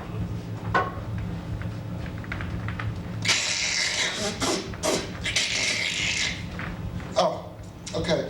And now this word for, you ever watch the Gomer Pyle show? Gomer Pyle USMC? My Nazi cousin used to watch it all the time. He'd get a hard-on when the Marine Corps anthem played, and he could barely resist his arm going up like in a salute. Down, down, sing Heil, sing Heil! You know, but yeah. Anyway, this is Gomer Pyle for Preparation H. Pyle! You call me Sergeant? No, it's these hemorrhoids! Oh, well, why don't you try Preparation H? Preparation H? Okay, I'll try it. 2 days later. Pyle, it worked! Surprise, surprise, surprise. For once you did something right. Shazam. And who is Gomer Pyle's cousin? Goober. Goober on the Andy of Mayberry show. What was Goober's pickup line in bars, you know? It's like, hey little lady, I got filth under my fingernails from last week. Will you marry me? So that's a keeper, right? You know, I don't like to use the word shit. I think that shit is an ugly word, and I'm going to replace it with something nice, like brown monuments to a healthy appetite. Oh, you know, I wanted to do this thing with the man's refrigerator versus the woman's refrigerator. Because, you know, people say, oh, men and women are equal. And, well, to a certain degree, that's true. Sure, they deserve equal rights. They ought to be paid equally. But there's one big difference between men and women, and the biggest difference, actually, besides, of course, the secondary and primary sexual features. This is great. Like, fucking spread a rug while I'm doing my goddamn set. This is wonderful. Is this the red carpet? Oh, it's a whole new world. What are you doing with that? What are you fucking doing? Jesus Christ. Laugh it off, you fucking ape. Jesus. What the hell? What is this shit anyway? What the hell's going on?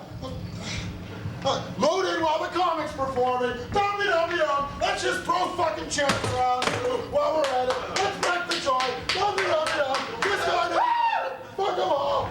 Rock and roll. Anyway, you see that was only put on for the purposes of my presentation. It does not represent the true anger which the wrong hero is capable of summoning up. Anyway, yes. Who? Okay. I understand. You have to start at exactly 2:30, which is like half an hour before your show actually starts. I understand that. Sure, that's fine. Usurp my time and that of the next comedian. That's dandy. I love that. It's wonderful. Yes. Wants to go somewhere else? Please. No, not you. You're okay. Oh, all right. It's the rest of them sons of yes, the difference between men's refrigerators and women's refrigerators. You go to a woman's apartment, you look into a refrigerator, and what do you see? Perfume, powder puffs, Marlboro Lights. Go to a man's refrigerator, and what do you see? Dynamite! A monkey's paw clutching a jewel! Condoms, cigars, Vaseline! Half of a motor! That's what you see when you go into a man's refrigerator. This is the neurotic Bob Newhart thing. Now, that's what you see. That's what you see. So, you know what I like about reggae people? Their hats. They're really wonderful, aren't they? This must be one of their hat boxes. These are all hats. All right. High hats, huh? Cool. So, yes. You know, I don't know why people go to church. Isn't 5 days on your knees enough? Ask yourself that question. And also, when I die, shut that door, please. Thank you. When I die, I want my dog to bury me. because I wouldn't want him to think that I deserted him. And I would have him pull the casket too, but he's a Chihuahua. So instead I'd have one of his St. Bernard friends pulling the casket, and he could stand on the St. Bernard's back playing an accordion, you know, like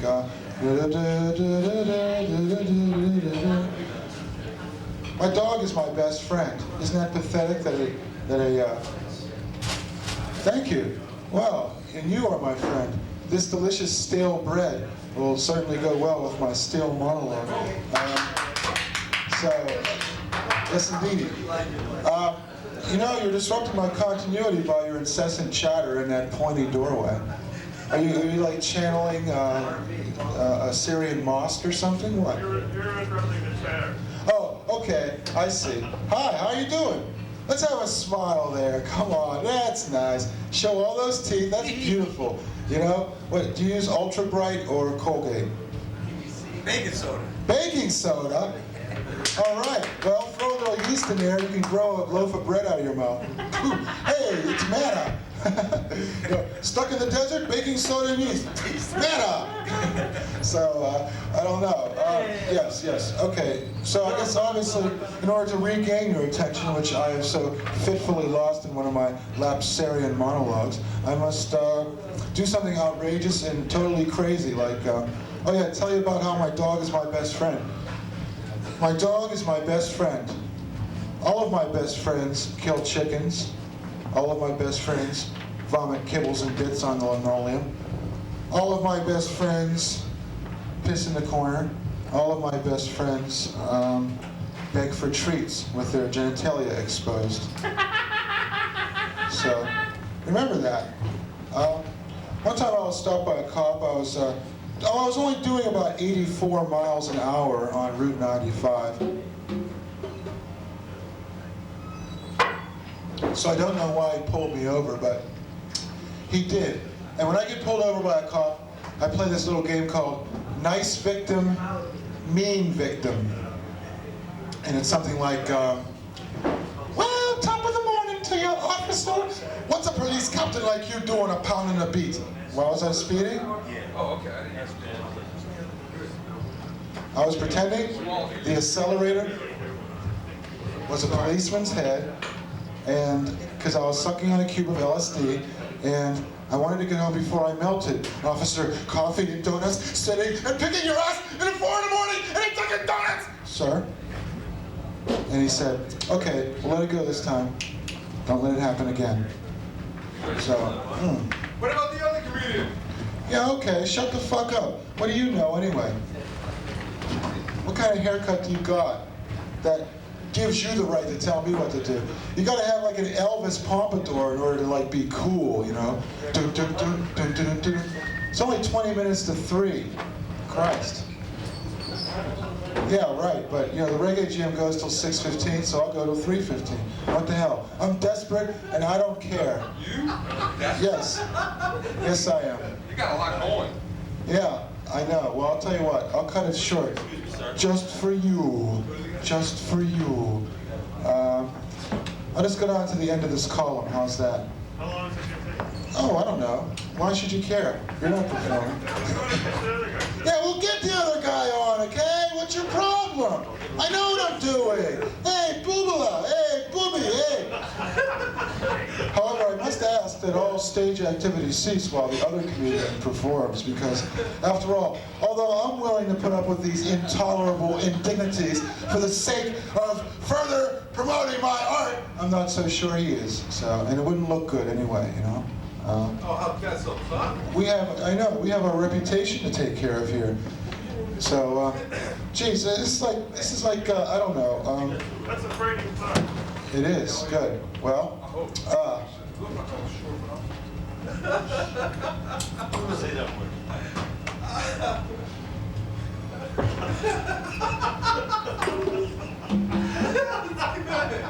That's very here's an impression. Gigot. See, you never saw Gigot. It's Jackie Gleason's stab at being Charlie Chaplin, but it didn't quite work out. So, yes. Oh yeah, I wrote my resume, and here's how it goes. It goes, what's that, the crown of thorns you're going to put on my head after the show? Well, it would almost fit. I wrote my resume, and here's how it goes. This is my resume. It's mine. Do you hear me? Mine. Get your filthy hands out of it! I've seen you lurking behind the file cabinet eating greasy potato chips, and it's my resume. I spent $20 putting it on cream-colored paper, and it's mine! Do you hear me? Mine! This is like a Needless to say, I got the job. Cool. God, you know, I'm not angry. I'm just curious. You know, what the hell? What is this shit? Set up behind the comic, it's okay. Sure. It's not like I had to put up with every other indignity that God has ever invented for people, but now this, the crowning indignity. Can't even do creative art around here without having somebody set up behind you. Okay, well, I'm used to it, you know. Fuck me, whip me, beat me, put me in chains. I don't care. I'll keep talking until the crack of dawn, and the crack of dawn better watch out because I'm horny, you know. So, anyway, I'm gonna. Yeah, right. It's great, you know. I'm gonna go down to the construction yard next and do it to the sound of heavy machinery. You know, that wrecking ball can't compete with my sophisticated humor. Bring them more to the actresses. Oh, okay. Thank you for that kind and wise advice. Like, oh, bongo, bongo, bongo. I don't want to leave the Congo. I mean, you can interview some of these guys. Okay. Interact with them. Listen, pal, you want a job with us? Sell me this bongo. 400. Oh, that's a great selling point. 400, okay.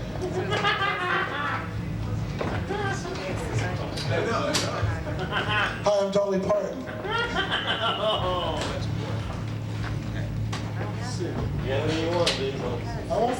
I won't break it.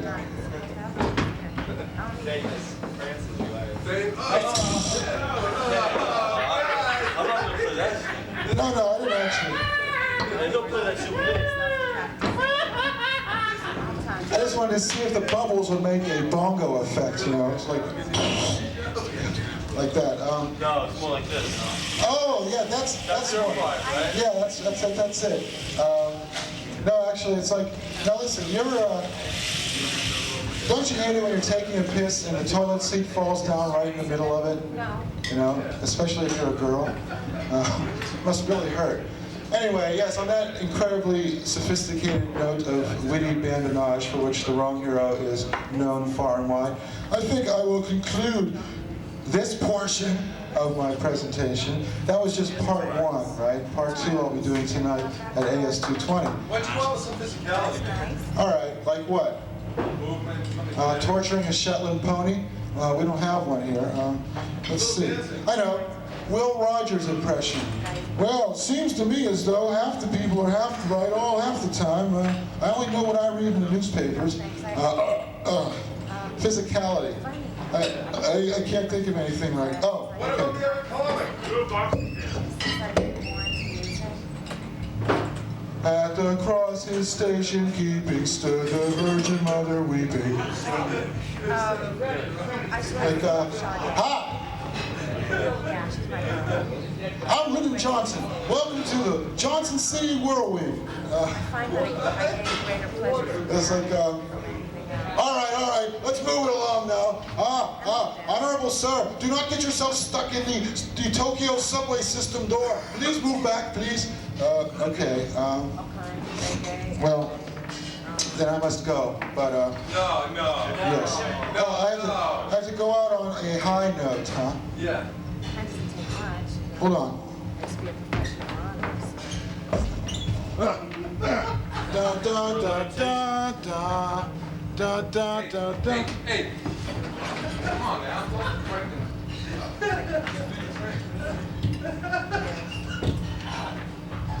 Monitor surfing. Well, I walk and I walk and I talk and I talk and I'm out where they're having fun, yeah, in the warm California morning sun. Watch me do a whole dad.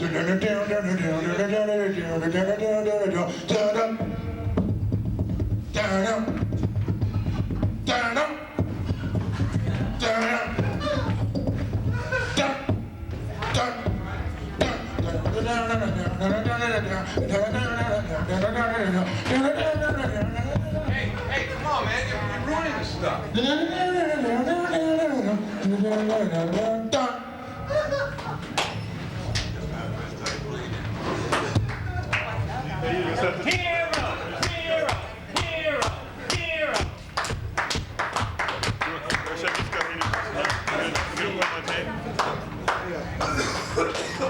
Not yet. Yeah, all right. Hi, I'm the wrong hero, and in the closing minutes of this presentation entitled Double Negative, I would like to tell you my idea for a little project I've been working on in the sanctity of my study called the Hall of Future Presidents. Now, the way I see it, no one can predict the future, and yet I'm going to give it a shot, and if I'm wrong, then it doesn't matter because I'm the wrong hero, and if I happen to be correct on one or two of my predictions, then I can take the credit for my prescience. Of course, nobody will be around to check on me, so it won't really matter whether I'm right or wrong about these predictions, which I call my Hall of Future Presidents. Well, let's see, we'll start with our 43rd president, President Ox. The son of a well-respected senator, President Ox let free-ranging chickens roam around on the White House lawn. He listened to loud rock and roll music while making important policy decisions, and he tried to replace the Constitution with the old Farmer's Almanac and the Billboard Book of Top 40 Hits. Our 44th president was called President Duck. President Duck was chiefly known for having a very bad haircut, a disfiguring mole on his lower lip, a very bad speech impediment, and one of the world's largest collections of yo-yos.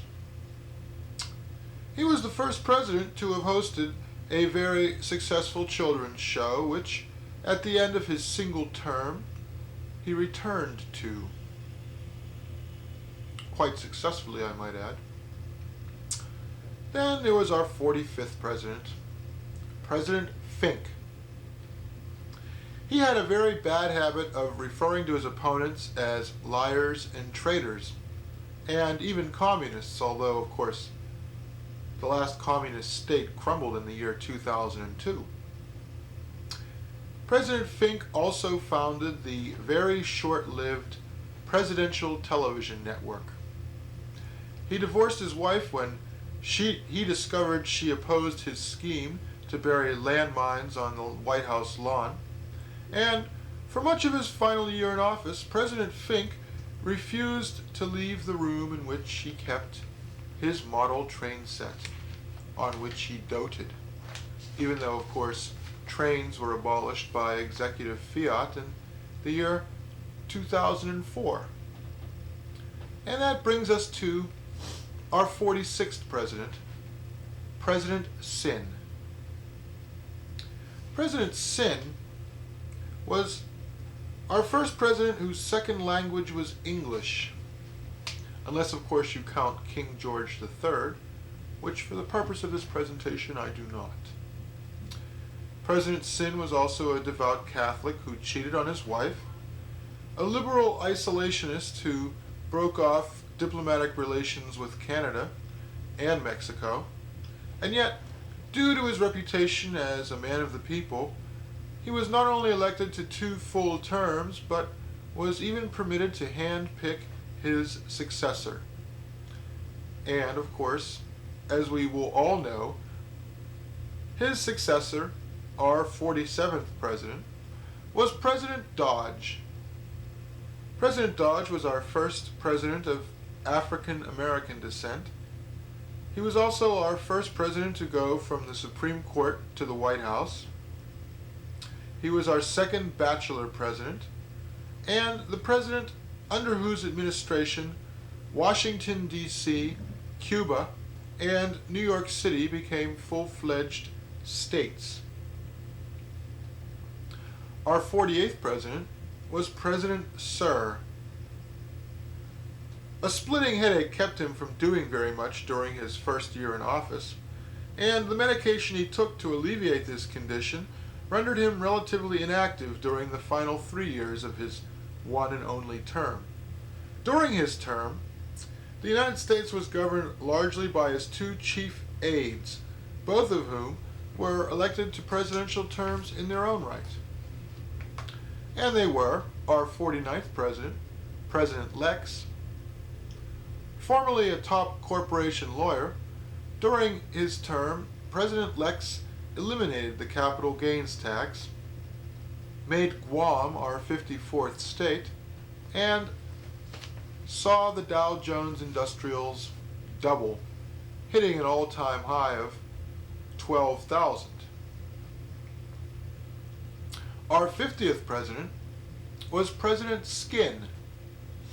President Skin had been a public relations officer prior to his election to high office, and during his term he watched the Dow Jones tumble to below 2,000, which he attempted to repair by hiring senior citizens to patrol our nation's highways, many of which had become unpassable due to a long crumbling infrastructure and a highway construction workers strike which began in the year 2041.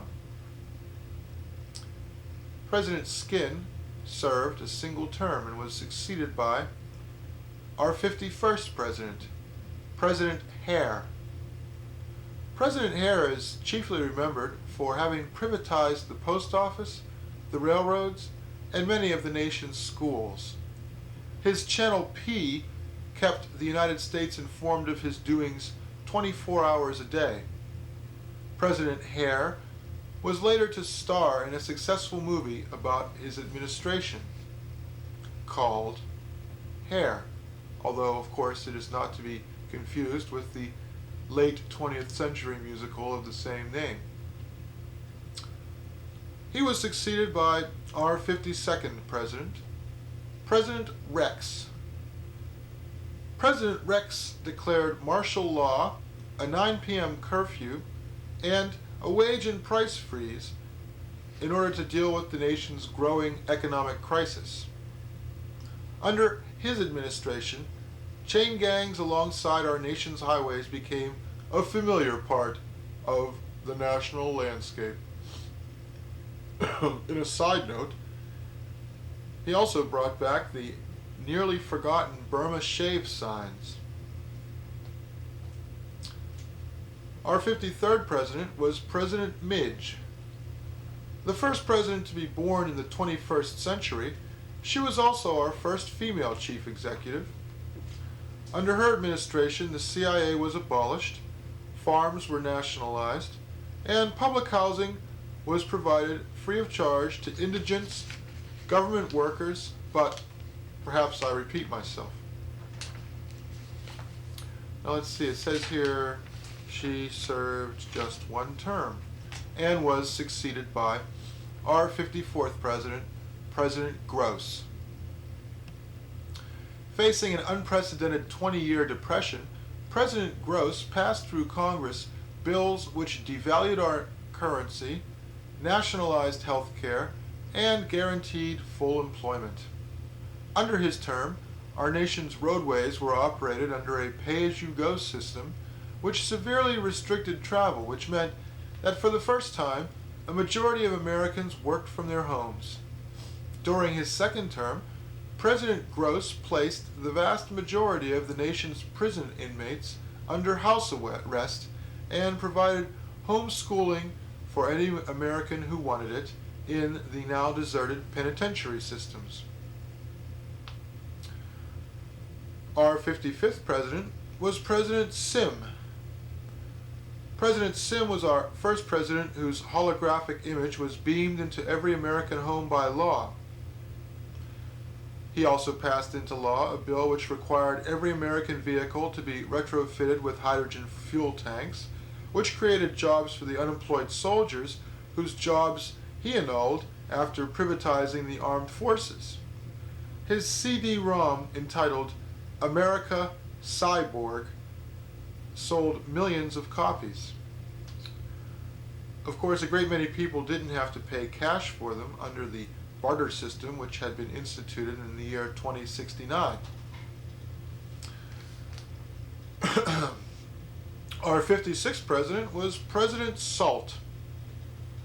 President Salt finally pulled America out of its 35-year depression in time for the tricentennial.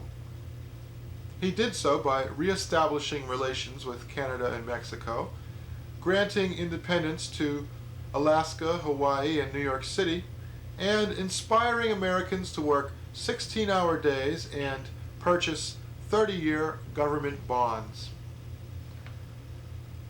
President Salt declined to run for a second term and was succeeded by our 57th president, President Will. In his youth, President Will was a renowned figure skater. During his only term of office, he nationalized the movie industry, which had relocated to Nevada in the wake of the earthquake of 2077, and he partitioned Texas into 5 separate states. President Will declined to run for a second term and was succeeded by our 58th president, President Slim. President Slim, a famous storyteller and laserdisc personality, during his term saw the declining importance of the presidency take effect following the 39th Amendment to the Constitution, which reduced his role to a largely ceremonial one. President Slim's popular half-hour television show on Channel P every night at 8 p.m. frequently saw him using the presidency itself as the butt of his self-deprecating humor. During his term, the United States Capitol was relocated to Charleston, West Virginia, which provided him with another rich source of humorous japes at the expense of the hapless West Virginians. For example, how can you tell if a West Virginian is level-headed? Tobacco juice dribbles out of both sides of his mouth at the same time. Anyhow, this brings us to our 59th president, President Plex. Our first president born in outer space, President Plex is mostly remembered for his unsuccessful attempt to annex Mars after the 5 states of Texas and the nation-state of California declared their independence from the United States of America.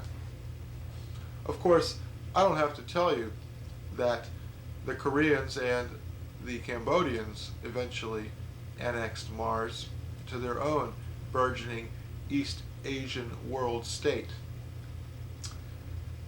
Our 60th president, President Elder, was our last president to be born in the 20th century. He was 90 years old when he took office and died 3 months and 11 days after having been sworn in a freak hiking accident, leaving his vice president, our 61st president, President Bun, to hold the reins of office. President Bun, our second female president, was also the first president to spend most of her term in an orbiting space station nicknamed the White Pod.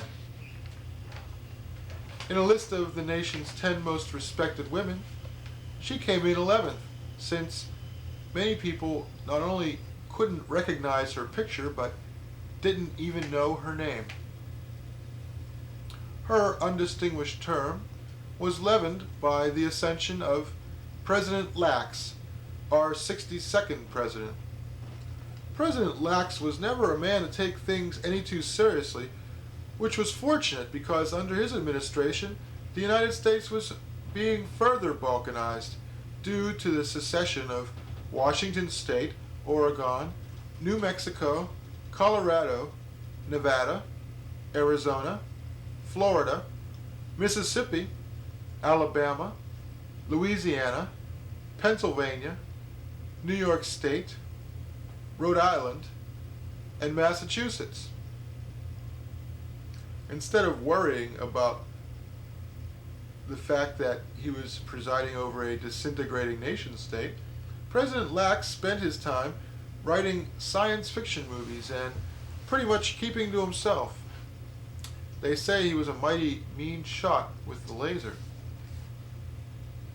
And some suspect that the hole which was burned into the scalp of the Japanese Prime Minister was caused by a mischievous President Lax. He was succeeded by President Seal, our 63rd president. Under his term, the powers of the presidency were eroded still further and became almost entirely ceremonial. President Seal reestablished diplomatic relations with most of the breakaway states and with much of Central and South America. President Seal also saw the peaceful secession of Cuba, Guam, and Delaware from the United States, although by this time nobody really noticed, particularly Delaware.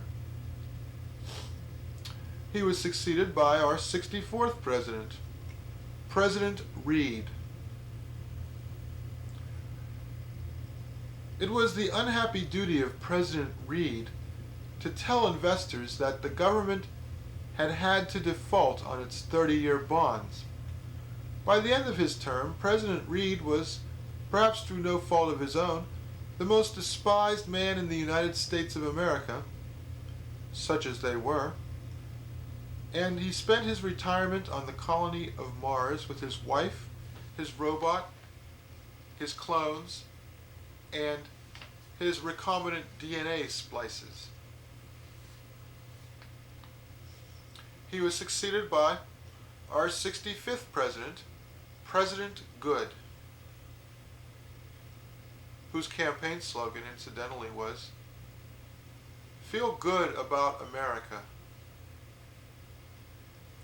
Of course, by this time, interactive touchy-feely videos were all the rage, and so he was swept into office in an unprecedented margin of 99% to 1, running, of course, against President Reed. The 1% who had voted for the despised President Reed were hunted down and shipped off to Venus. However, President Good, our 65th president, oversaw the secession of all remaining states west of the Mississippi, in addition to New Jersey, Virginia, Maryland, Connecticut, Georgia, the Carolinas, and Vermont.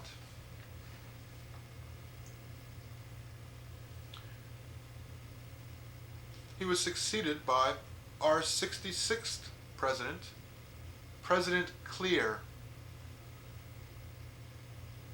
Not only was President Clear our first Scientologist president, he was also the first of our chief executives elected to a single 6-year term by his own insistence, and of course according to the provisions of the 49th Amendment to the Constitution. After Maine and New Hampshire seceded from the Union, under the administration of President Clear, the United States became, for the first time, a landlocked nation. He was succeeded by our 67th president, President Jim. Known as the Lazy President, President Jim spent most of his 6-year term in suspended animation. However, because the amendment to the Constitution regulating the powers of the Vice President had been rescinded and rescinded in another amendment to the Constitution, which I believe was the 39th, no, it was the 38th Amendment? I think so. Anyhow, his vice president didn't take over, and the country was pretty much run without a president during the years 2118 to 2124. But since, as I mentioned, the powers of the presidency had by then become mostly, if not entirely, ceremonial, nobody really noticed. And this brings us to our 68th and final president, President Short. After his election, the remaining states, with the exception of West Virginia, seceded from the Union, and in the year 2125, he abolished the office of President of the United States. Hereafter, the chief executive of West Virginia was known as, in fact, the chief executive of the Grand Duchy of West Virginia. Now, I wish I could tell you about how all of these Balkanized states entered into trade wars with one another, but I fear this is not the time or place in which I ought to discuss this, since my topic was, of course, the Hall of Future Presidents. This concludes the Wrong Heroes presentation of Double Negative.